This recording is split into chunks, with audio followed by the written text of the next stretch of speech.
Hello दोस्तों, तो कैसे हो आप। अगर आप भी इंटरव्यू के लिए जा रहे हो तो ये जो 10 गलतियां मैं बताने वाला हूँ ये आपको कभी नहीं करनी, क्योंकि ये ऐसी गलतियां हैं जिसकी वजह से सारे स्टूडेंट फेल हो जाते हैं। क्योंकि हम रेगुलर इंटरव्यूज करते रहते हैं अपने स्टूडेंट के साथ। मैं भी बहुत सारी मॉक इंटरव्यूज डेली करता हूँ, अमन भी करती है। और हमने ना कुछ ऐसी कॉमन मिस्टेक निकाली है जो सारे स्टूडेंट करते हैं, जिसकी वजह से ज्यादातर चांसेस होते हैं कि वो फेल हो जाते हैं। तो वो सारी गलतियां आपको अवॉइड करनी है। कौन सी वो गलतियां हैं वो सारी मैं आपको बताने वाला हूँ। लास्ट वाली जो दो है वो ऐसी है जिसमें सबसे ज्यादा स्टूडेंट फेल होने के चांसेस होते हैं। तो वीडियो को शुरू से एंड तक पूरी जरूर देखना।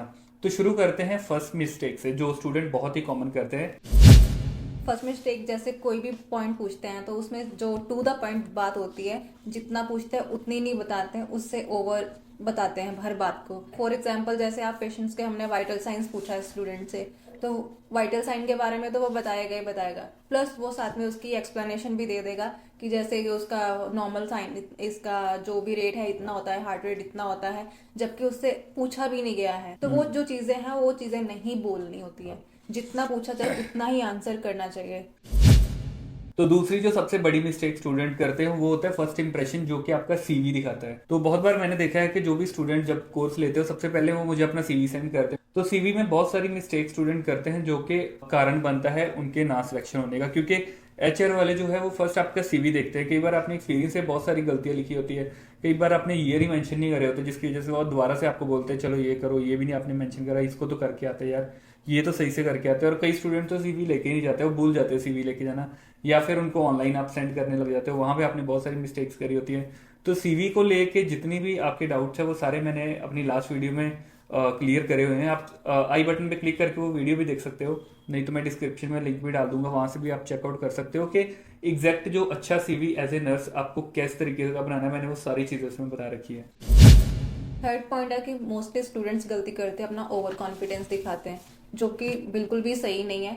जितना ओवर कॉन्फिडेंस दिखाओगे आप उतने ही उसमें अटकते हो। जैसे कि मान लो आपसे पूछा गया है कि पेशेंट के वेंटिलेटर के बारे में, कि वेंटिलेटर के कितने मोड्स हैं।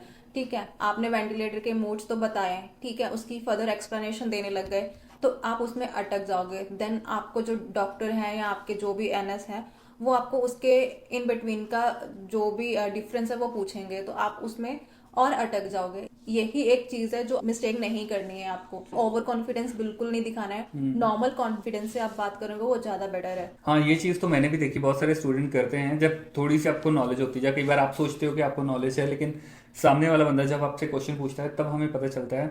वही जैसे इन्होंने बताया वेंटिलेटर वाला, तो वो मैंने बहुत बार देखा है, मेरे साथ बहुत ही कॉमन होता रहता है कि स्टूडेंट वेंटिलेटर के मोड के बारे में, जैसे मैंने अगर पूछा है कि वेंटिलेटर के मोड है, आप बता रहे हो सारे मोड्स के नाम, उसके बाद आप बताने लग जाते हो कि जब हम इंटुबेट करते हैं तो ये मोड होता है, फिर एक्सटुबेशन के टाइम पे हम ऐसे ले लेते हैं, हम वीनिंग करते हैं तो ये ले लेते हैं। तो फिर मोस्टली चांसेस होते हैं कि वो आपसे ये पूछ लेते हैं अच्छा मोड तो बता रहे हो, उनके उनके अंदर डिफरेंस भी बताओ।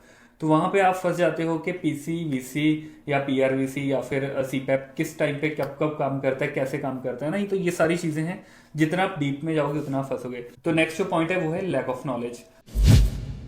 तो बहुत सारे स्टूडेंट क्या करते हैं, जब जैसे मान लो कितने सारे स्टूडेंट जब कोर्स लेते हैं हमारे पास, हम फर्स्ट मॉक इंटरव्यू करते हैं, तो उसमें हमें जो सबसे पहले मिस्टेक देखने के लिए मिलते हैं वो होती है लैक ऑफ नॉलेज। स्टूडेंट को नॉलेज नहीं होती है।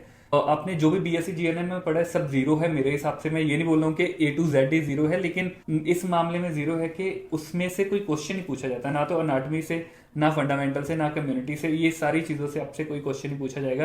क्वेश्चंस जो आते हैं वो आपको आते हैं सिनेरियो बेस्ड क्वेश्चन। इन चीज़ों की आपको नॉलेज नहीं होती और आप इंटरव्यू के लिए चले जाते हो। जैसे अभी आज ही मैं वेंकटेश्वर हॉस्पिटल में गया था जो कि द्वारका में है। तो वहां पे मैंने इंटरव्यू दी। मैंने मेरे साथ 13 या 14 स्टूडेंट थे टोटल, है ना, उसमें से ज़्यादा लड़कियां थी, लड़के थोड़े से कम थे। बट स्टिल जब मैंने देखा तो वहां पे हम 4 ही बंदों का हो पाया, बाकियों का नहीं हो पाया।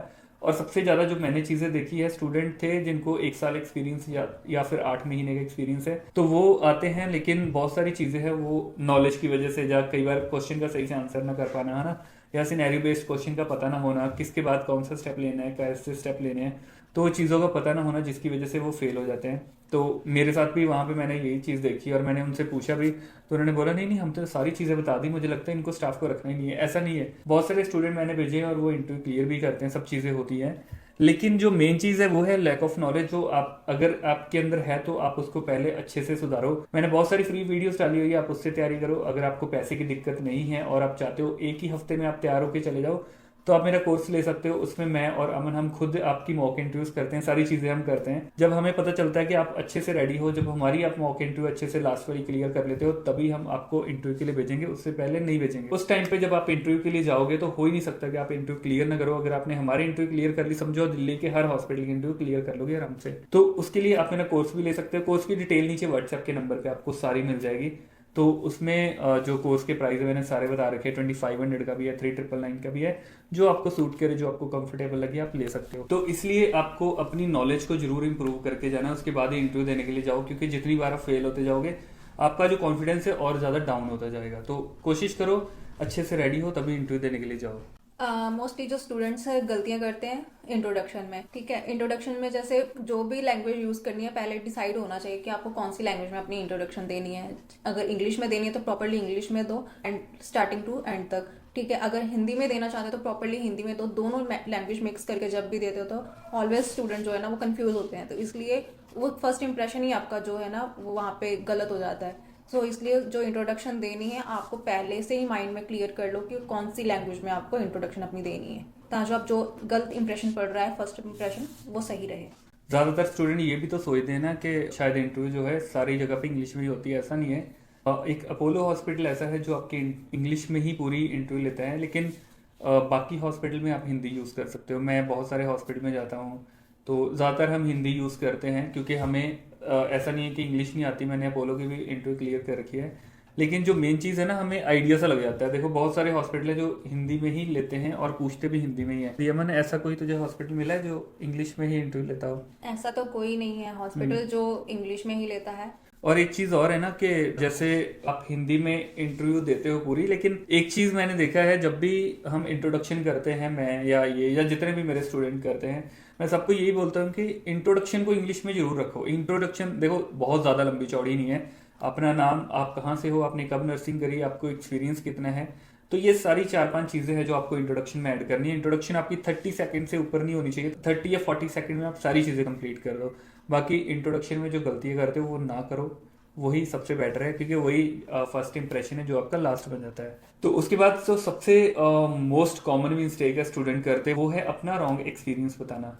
देखो जब भी एक्सपीरियंस आप लिखते हो ना अपने सीवी में, तो कोशिश करा करो, जो एक्सपीरियंस वाला कॉलम है वो बहुत मैटर करता है। तो हमेशा कोशिश करो जब आप एक्सपीरियंस लिखते हो, सबसे पहले तो आपने जितना भी एक्सपीरियंस है, अगर आप फ्रेशर हो फिर तो फ्रेशर आपको बिल्कुल नहीं लिखना है। आपको उसमें 3 या 6 मंथ का जितना भी आपका एक्सपीरियंस है, first year, second year, third year, तो वो आपको मेंशन करना है। ठीक है, और स्पेसिफिक मंथ और ईयर आपको जरूर मेंशन करना है कि कब से कब तक का एक्सपीरियंस है। उसके बाद जब आप एक्सपीरियंस है, मान लो आपको 2 साल, 3 साल, 5 साल, 10 साल, जितना भी XYZ, तो उसमें आपको क्या कोशिश करनी है कि जब आप एक्सपीरियंस लिखते हो, जैसे फॉर एग्जांपल मैंने 1 साल काम किया था अमृतसर में 2018 जुलाई से लेके 2019 अगस्त तक। मैं उसमें लिखूंगा कि 1 year experience in medical ICU इन अमृतसर, और ब्रैकेट में मंथ और डेट मेंशन करूंगा, जो भी ईयर मेंशन करूंगा। उसके बाद सेकंड पॉइंट पे मैं यहाँ पे दिल्ली में जिस हॉस्पिटल में मैंने काम किया, जैसे 3 साल मैंने एक हॉस्पिटल में काम किया, उसके बाद सेकंड कॉलम में मैं लिखूंगा 3 ईयर एक्सपीरियंस इन CCU, और साथ में हॉस्पिटल का नाम मेंशन करूंगा, प्लस उसके अंदर मैंने जब से जब तक काम किया वो ब्रैकेट में मेंशन करना बहुत जरूरी है।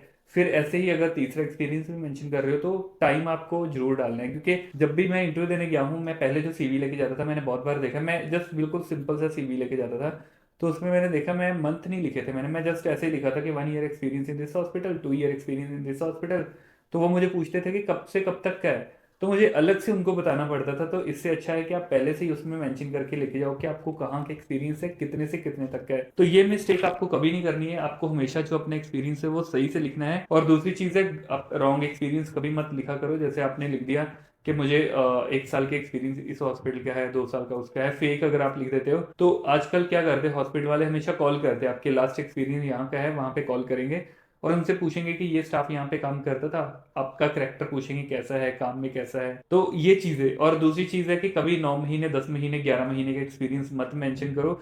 उससे ये लगता है आप मल्टीपल हॉस्पिटल का एक्सपीरियंस लिख देते हो। 6-6 या 7-7 महीने का अलग अलग आपने एक्सपीरियंस अगर लिखा हुआ है, जैसे आपकी रजिस्ट्रेशन आने के बाद अगर आपने 6 महीने कहीं काम करा फिर छोड़ दिया, फिर 3 महीने काम करा छोड़ दिया, 9 महीने काम करा छोड़ दिया, इसको लिखने से अच्छा है मत लिखो।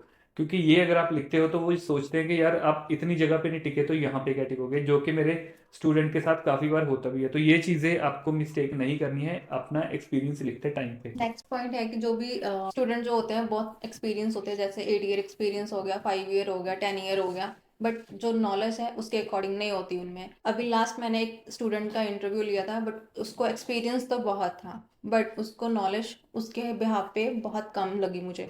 बिकॉज जिस डिपार्टमेंट में वो काम कर रहा है उसको उसी की चीज़ के बारे में नॉलेज नहीं है प्रॉपरली, तो नेक्स्ट हॉस्पिटल में कहीं पे भी जाओगे तो आपको जो उसके ऊपर की पोस्ट है वो कभी ऐसे मिलेगी ही नहीं। अगर कोई भी मान लो आपको सीनियर स्टाफ नर्स की पोस्ट पे हो, आप आपको नेक्स्ट हॉस्पिटल में जाना है, आपको जंप करना है कि आपको टीएल पोस्ट मिले या सुपरवाइजर पोस्ट मिले। पहली बात तो ये कि आपको स्टेप बाय स्टेप में ही उसमें आपको पोस्ट मिलेगी। एंड सेकंड थिंग ये है कि अगर आपको मोस्ट ऊपर की पोस्ट चाहिए तो उसके बिहाफ पे आपको नॉलेज भी होनी चाहिए। जहाँ पे आप काम कर रहे हो आपको उसको मैनेज करना आना चाहिए। अगर आईसीयू में है तो आपको आईसीयू को प्रॉपरली मैनेज करना आना चाहिए, और उसके रिगार्डिंग आपको हर सिचुएशन को कैसे हैंडल करना है वो चीज़ पता होनी चाहिए। तभी आपको जो पोस्ट है वो मिल सकती है। और ऐसे अगर नॉलेज ही नहीं होगी तो आप बोलोगे कि हमें ऊपर की पोस्ट चाहिए, ठीक है, टीएल चाहिए या सुपरवाइजर की पोस्ट चाहिए, तो ऐसे बिल्कुल इम्पॉसिबल है कि वो चीज़ नहीं हो पाएगी। ये पोस्ट जो हमारी नर्सिंग में होती है ये स्टेप बाय स्टेप भी होती है। और इसके बाद जो सबसे बड़ी मिस्टेक आप करते हो वो होता है आपका गैप। बहुत सारे स्टूडेंट का गैप होता है लेकिन वो उस पर लिखते नहीं है। गैप जब आपका होता है, आपने लिखा है कि पासिंग 2020 में है या 2022 में है, उसके बाद आप एक्सपीरियंस पे आपने एक आध साल का या 6 महीने का एक्सपीरियंस लिखा है, तो फिर वो पूछते हैं कि आपने इतने साल क्या किया, आपने गैप क्यों है, आपको मतलब आपको नॉलेज नहीं होगी।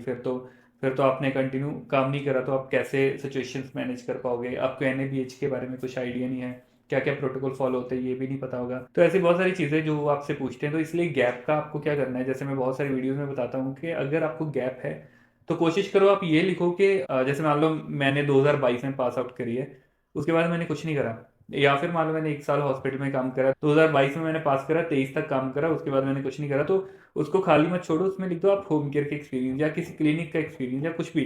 तो आप रेगुलर पेशेंट केयर में होने ही चाहिए। अगर नहीं हो, दिखाना जरूरी है कि मैं हूँ, है ना। तो नॉलेज अपनी बूस्ट करके जाओ, फिर आप कुछ भी बोल दो। होम केयर के लिए किसी भी पेशेंट के बारे में एक्सप्लेन कर सकते हो, क्लिनिक में कौन कौन से पेशेंट्स आते हैं इसके बारे में एक्सप्लेन कर सकते हो, क्योंकि लास्ट आपको जो भी एक्सपीरियंस है उसी के बेसिस पे आपके ऊपर क्वेश्चंस आएंगे जो आपको आंसर करने हैं, ठीक है। तो आंसर करने के लिए नॉलेज बढ़ाओ, नॉलेज बढ़ाने के लिए कोर्स ले सकते हो। कोर्स नहीं लेना चाहते तो फ्री में बहुत सारी वीडियोस डाली है, वहां से तैयारी कर सकते हो। नहीं तो फिर कोर्स लेते हो तो मैं तो 7 दिन के अंदर अंदर आपको रेडी कर ही दूंगा। चाहे फेक एक्सपीरियंस आप किसी का भी बना लो, सिटीवीएस का, न्यूरो आईसीयू का, मेडिकल आईसीयू का, सीसीयू का, ओटी का, हर जगह के लिए मैं आपको रेडी कर दूंगा, वो भी विद इन 7 डेज। तो कोर्स ज्वाइन करने के लिए नीचे व्हाट्सएप का नंबर दिया, वहां से डायरेक्ट मैसेज कर सकते हो। कुछ भी डाउट है, कुछ भी पूछना है या किसी और टॉपिक के ऊपर वीडियो चाहिए तो जरूर मुझे बता सकते हो। बहुत सारी चीजें थी जो हमने आपके साथ क्लियर करी, तो मुझे लगता है आपको काफी हेल्प मिलेगी जब आप नेक्स्ट इंटरव्यू के लिए जाओगे। तो आज की वीडियो के लिए बस यही है, हम मिलते हैं नेक्स्ट वीडियो में, तब तक के लिए बाय बाय।